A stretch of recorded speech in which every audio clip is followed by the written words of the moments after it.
Hello everyone.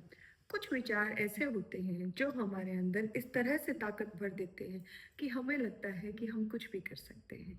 और फिर हम तो जानते ही हैं कि विचार हमारी दिशा बदल सकते हैं। तो आज का महत्वपूर्ण विचार आपके लिए है, जो कि हम इस कहानी के जरिए समझेंगे।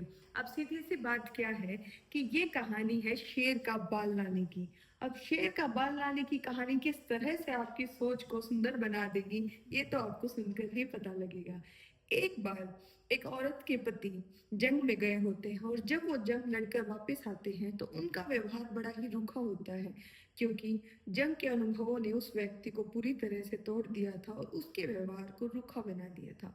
अब इस पर वो महिला बड़ी चिंतित रहती थी और सोचती रहती थी कि मैं ऐसा क्या करूं कि इनका व्यवहार बदल जाए, क्योंकि उसे वही लविंग पर्सन चाहिए थे जो कि वो जंग पर जाने से पहले थे। इस पर वो एक पंडित जी से पूछती है कि पंडित जी, ऐसे ऐसे ये सिचुएशन है, मेरे पति जंग पर से जब से वापस आए हैं तो उनका व्यवहार बड़ा गुस्सैल और रूखा हो गया है, तो मैं इसके लिए क्या करूं।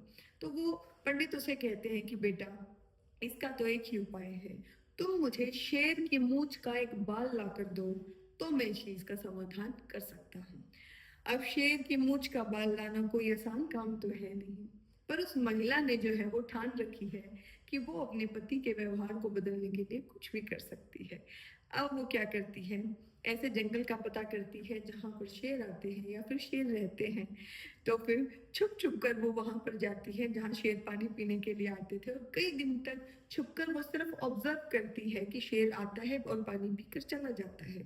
तो धीरे धीरे वो थोड़ा सा आगे बढ़कर शेर से फैमिलियर होने की कोशिश करती है कि वो पत्थर के पीछे छुपी तो जरूर है, लेकिन थोड़ा सा दिख रही है। शेर एक बार नजर घुमाकर उसकी तरफ देखता है और सोचता है कि ठीक है, कोई बैठा है, और अपना पानी पीकर चला जाता है। फिर महिला कुछ दिन तक ऐसे ही दूर से उसे दिखती रहती है, और थोड़े दिन में वो महिला उस शेर के लिए एक मांस का टुकड़ा जाकर अपने साथ ले जाने लगती है, और वो शेर को वो टुकड़ा खाने के लिए ऑफर करती है। लेकिन शेर कुछ दिन तक उस टुकड़े को पानी के पास ही पड़ा रहने देता है और उसे नहीं खाता। धीरे धीरे से कुछ महीने बीत जाते हैं, और वो महिला रोज इसी तरह से मांस का टुकड़ा ले जाकर पानी के किनारे रख देती, जिसे शेर कुछ महीने के बाद, क्योंकि वो फैमिलियर हो चुका था उस महिला से और उन सब बातों से जो भी वो महिला कर रही थी, तो वो शेर क्या करता है कि उस मांस के टुकड़े को रोज खाने लगता है। अब यही महिला का नियम बन जाता है।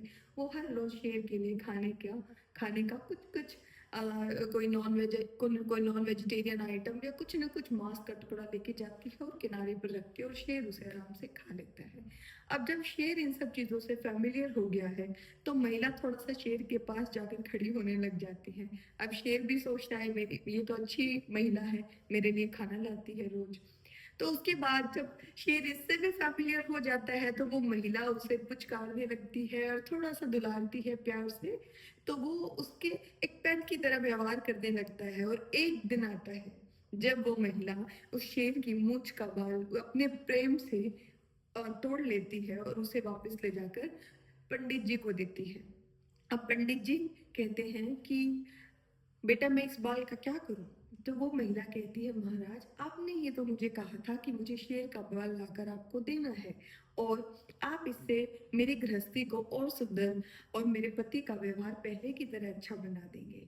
तो पंडित कहते हैं कि बेटा, मैं तुम्हें शेर का बाल लाने के द्वारा ये समझाना चाहता था कि जब शेर जैसे खूंखार जानवर का दिल तुमने अपने धैर्य से जीत लिया, तो उसी तरह से थोड़ा धैर्य रखो और प्रेम के साथ अपने पति के साथ व्यवहार करती रहो। धीरे धीरे जंग की जो धूल है वो हटती जाएगी, और उसका व्यवहार पहले जैसा वापस आ जाएगा।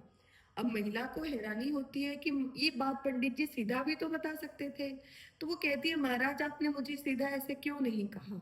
तो वो कहते हैं कि अगर मैं तुम्हें ये जिंदा ये लाइव उदाहरण नहीं देता तो तुम्हें मेरी बात पर यकीन नहीं होता। तुम कहती कि महाराज, मैंने 1 महीना कोशिश कर ली, 2 महीना कोशिश कर ली, पर मेरे पति का व्यवहार नहीं बदला। पर अब तुमने अपनी आंखों से देख लिया है कि किस तरह से तुम अपने प्रेम और धैर्य से शेर को भी जीत सकती हो, उसकी मूंछ से बाल लेकर आ सकती हो। तो तुम अपने पति को भी पुण्य पुण्य वैसे ही परिवर्तित कर सकती हो जैसा वो पहले था। अब इस कहानी इस विचार से क्या ऐसी चीज है जो कि हमें लेनी चाहिए? आप जानते हैं, मैं ये विचार आपको सीधे भी बता सकती हूँ, लेकिन कहानियां हमें याद भी रहती हैं और कहानियां उस विचार को मजबूत कर देती हैं और उस विचार को एक तरीके से हमें समझा देती हैं कि वास्तविकता में इस विचार को अप्लाई कैसे करना है या फिर इस विचार को अहम कैसे बनाना है। अब आज की कहानी से आपको 3 टेक अवे लेने हैं, जो कि क्या क्या है। नंबर 1, अगर आप जीवन में संकल्प कर लें, अगर आप ये रिजोल्यूशन ले लें कि आपको कोई काम करना है, तो कुछ भी असंभव नहीं है। आप कुछ भी कर सकते हैं। हर वो चीज जो आपने मन में ठान ली है, यहाँ पर आपने पक्का कर लिया है कि ये काम आपको करना ही है, तो कोई आपको नहीं रोक सकता, आप उसे जरूर करेंगे।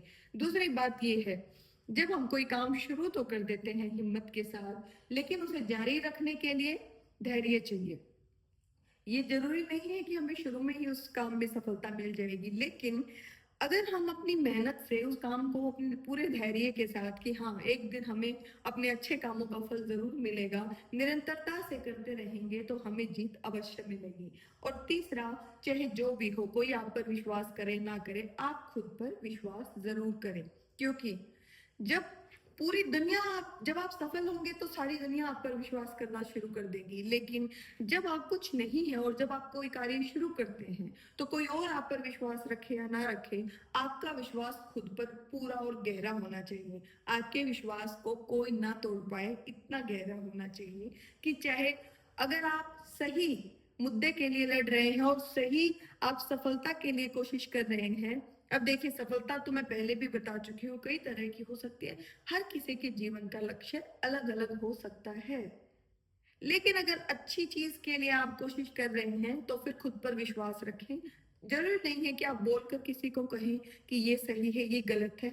कई बार चुप रहना भी एक जवाब होता है। आप चुपचाप खुद पर विश्वास रखें, अपनी बातों पर विश्वास रखें, अपने संकल्प पर विश्वास रखें। आपको सफलता हासिल करने से कोई नहीं रोक सकता।